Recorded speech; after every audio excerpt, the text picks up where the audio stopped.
A guy walks into an investment bank with a plan to take a company private for $2.8 billion. The company owns Pet Supplies Plus, Vitamin Shop, real brands, real stores, real revenue.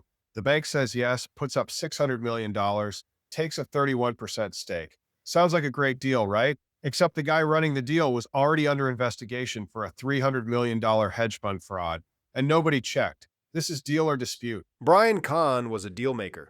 By 2023, he had built Franchise Group into a retail holding company that owned some of the most recognizable brands in strip malls across America: Pet Supplies Plus, Vitamin Shop, Buddy's Home Furnishings, and American Freight. Kahn's pitch was simple: roll up undervalued retail brands, cut costs, and squeeze out profit. And for a while, it worked. FRG was publicly traded, pulling in billions in revenue, but Kahn wanted more control. In 2023, he proposed a management-led buyout, taking FRG private for $2.8 billion. To finance the deal, he turned to B. Riley Financial, a mid-size investment bank based in West Los Angeles. B. Riley went all in. They raised $600 million in debt to finance the transaction. They took a 31% equity stake in the company.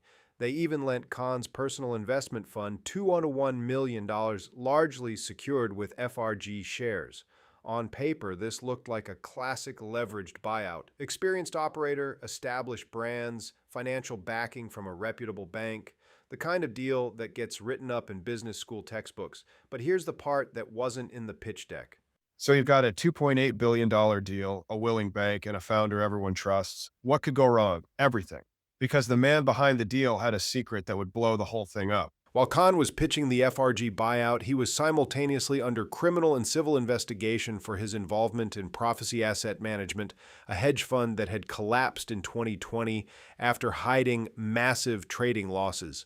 The Prophecy fraud wasn't small. We're talking $294 million.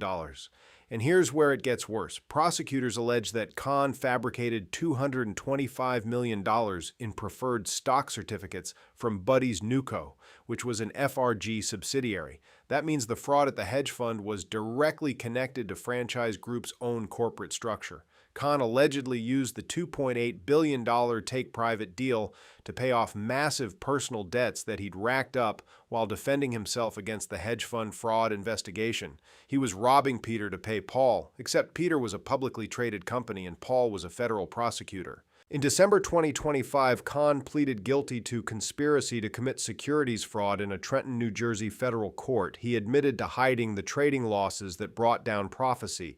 And then the dominoes fell. FRG filed for bankruptcy in 2024. B. Riley's stock cratered. Shareholders sued, alleging B. Riley's chairman Bryant Riley knew about the risks and hid them from investors. In January 2026, the rebranded company, now called BRC Group Holdings, filed a $735 million fraud lawsuit against Kahn, his wife, and the law firm that advised on the deal, Willkie Farr and Gallagher, one of the biggest corporate law firms in New York. The lawsuit alleges Willkie helped facilitate the fraud. A Delaware bankruptcy judge had already removed Willkie from serving as FRG's bankruptcy counsel over conflicts of interest. Now they're facing a $735 million damages claim. So the founder pleads guilty to fraud. The company goes bankrupt. The bank loses hundreds of millions. And the law firm that blessed the deal, they're getting sued for $735 million.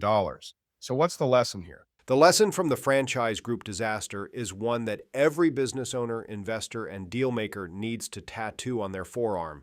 Due diligence isn't just about the numbers, it's about the people. B. Riley looked at FRG's financials. They looked at the brands, the revenue, the EBITDA.